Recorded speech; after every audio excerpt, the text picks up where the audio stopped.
If we move through those considerations, if we understand how these tools work, and we are able to make an informed decision that prompting using these tools makes sense for whatever project we're working on, we want to make sure we're prompting effectively and efficiently. So some best practices around that is to be clear.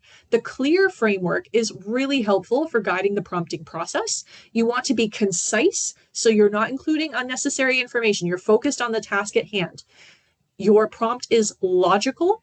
Maybe you break things down a little bit. You make sure everything is clear. Maybe you provide some additional context. You provide some grounding for your question. It's explicit. You're giving specific directions regarding the format, the content, and the scope that you want.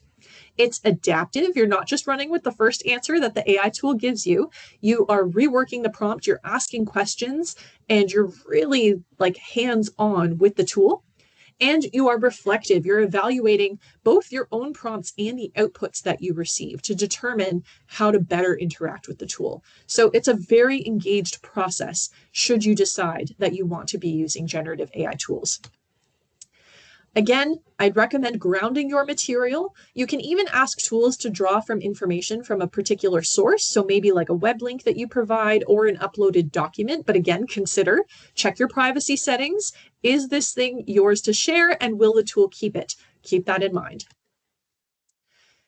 Again, no tool is perfect. It doesn't have your expertise, and these tools frequently contain bias and make mistakes. It's your responsibility to catch them.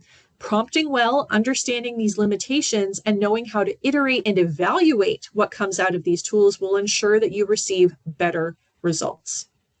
I would encourage you as well to ask questions. Why has the tool compiled specific outputs? You can ask for its reasoning. You can see what it's going to tell you. Point out mistakes and ask for corrections when you see them. How does the tool respond? Do you still trust it when it responds in this way? And do you think it's actually capable of what you're asking for? We need to question it at every step along the way.